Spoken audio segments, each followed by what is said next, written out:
My child, I want you to sit with me for a moment, because I am about to speak to you about something you stopped praying about a long time ago. You stopped asking because the loss felt too final, too unfair, too far in the past to still matter. But I never stopped keeping the record.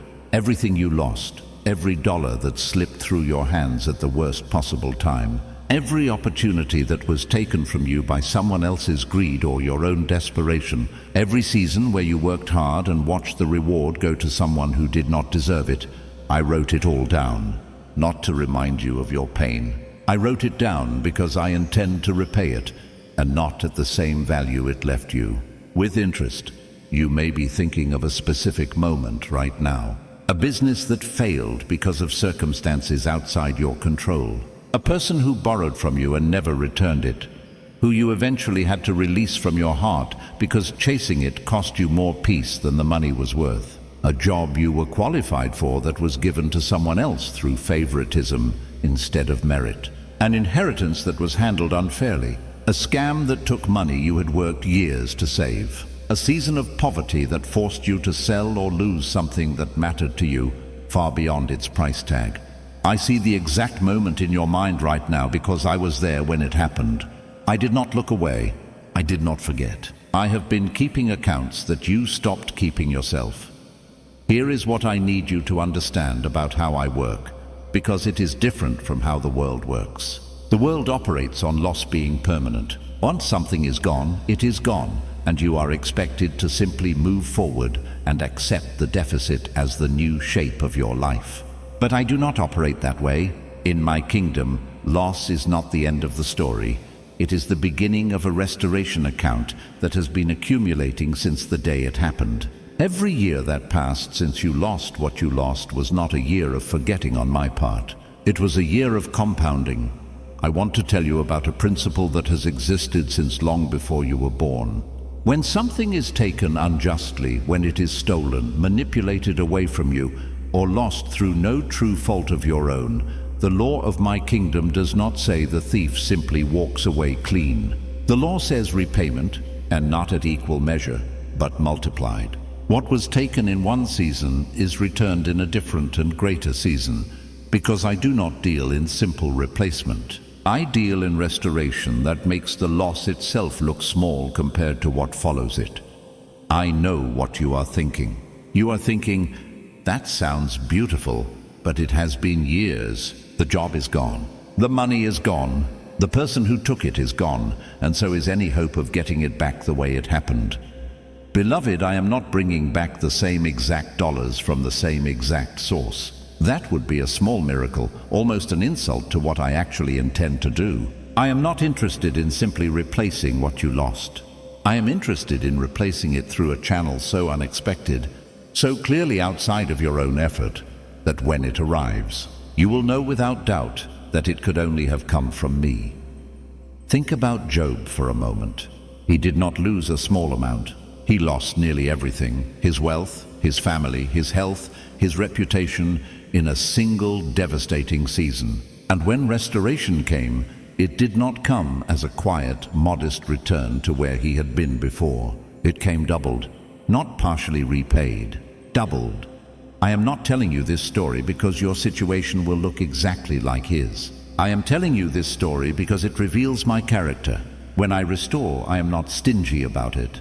I do not return what was taken with hesitation. I return it as a statement, a declaration loud enough that no one watching your life can mistake it for coincidence.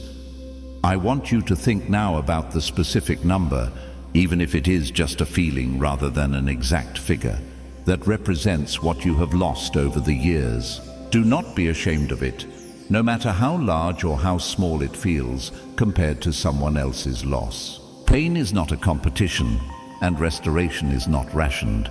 Whatever the number is in your mind right now, I want you to release it to me today, not as a demand, but as a surrender. Stop carrying it as an open wound, and let me hold it as an open account. Here is something important I need you to hear, because it changes the way you wait for this. Restoration with interest does not always arrive as a single dramatic check. Sometimes it does. Sometimes it comes all at once and undeniable. But more often I move it through a sequence. An unexpected refund here, a forgotten debt repaid there, an opportunity that pays significantly more than what was originally lost, a piece of property or possession that increases in value far beyond what it would have if it had simply stayed in your hands the whole time. I am not limited to one method. I am the one who owns the resources of every nation, every industry, every hidden account, and I know exactly which channel to use for your specific situation.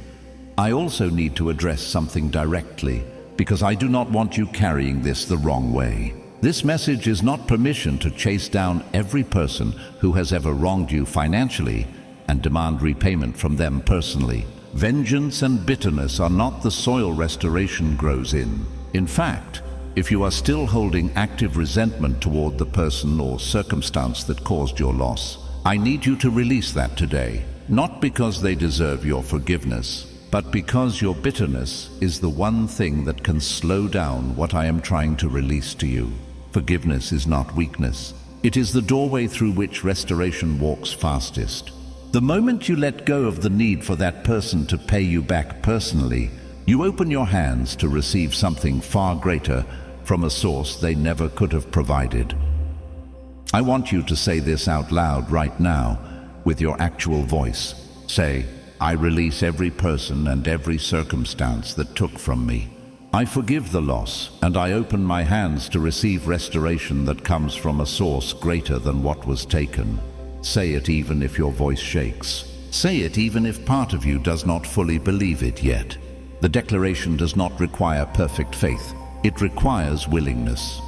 Now I want to give you a picture of what interest actually means in my kingdom, because I do not want you to misunderstand it as simply getting the same amount back.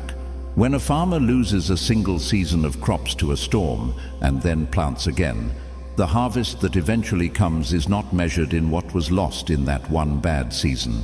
It is measured in what the soil, given time and care, was always capable of producing. Sometimes what looks like loss is actually the soil being cleared so that something far larger can be planted in its place.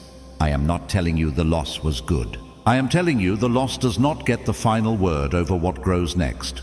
I want to tell you about a man named Marcus, who lost almost his entire retirement savings to a fraudulent investment scheme in his 50s. A season of life where most people believe there is no time left to rebuild. He was angry, understandably so, and for nearly 2 years that anger consumed almost as much of his peace as the loss itself had consumed his finances. He heard a message similar to this one during a particularly low point, sitting in his car outside a job he had taken just to cover basic expenses, feeling that his future had been permanently diminished.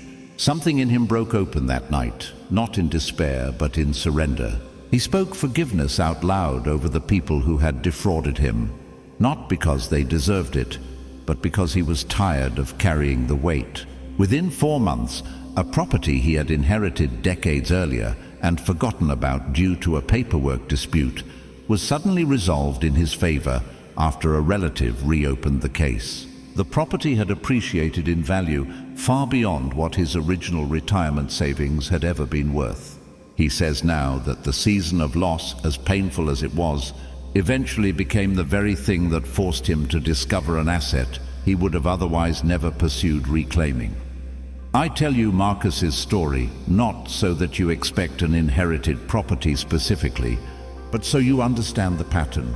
Restoration often arrives through a door you forgot existed, not the door that was originally closed on you. I want you to do something specific in the coming days, because faith that only speaks and never acts remains incomplete. I want you to write down, plainly and honestly, the losses you are releasing to me, not to dwell on them, but to formally hand them over. Beside each one, I want you to write a single word describing what you are trusting me for in its place. Increase, provision, opportunity, clarity, whatever fits. This is not a magic ritual. It is an act of honesty before me, the kind of honesty that positions your heart to receive without resentment clouding the gift when it finally arrives. I also want you to watch carefully in the coming weeks for what I call seed moments. Small, unexpected returns that may seem insignificant compared to what you lost. A small refund, an unexpected gift, a minor debt repaid to you out of nowhere. Do not dismiss these as too small to matter. They are not the full restoration. They are the first interest payments, proof that the account is active and the process has already begun. Receive them with gratitude rather than disappointment that they are not yet the full amount, because gratitude for the small repayments is often what unlocks the larger ones. Comment below the word restored if you are releasing your losses to me today and trusting that what was taken is coming back multiplied. Let that word be your declaration, not a request, a declaration. Because requests wait passively while declarations stand in active expectation. If this word has stirred something true in your spirit, share it with someone you know who has experienced a significant financial loss and has quietly given up hope of ever seeing it repaid. They may need this reminder more than they have let anyone know. Subscribe, because this is not the only word I have about restoration. I am going to continue speaking into this specific area of your life in the coming weeks, and I do not want you to miss the next part of what I am building toward in your finances. Here is my final word to you today. I have not forgotten what was taken from you. I have not lost track of a single dollar, a single opportunity, a single season of unfair loss. I have been compounding it in accounts you cannot see, and the time of release is closer than you think. Let go of the bitterness. Hold on to the expectation.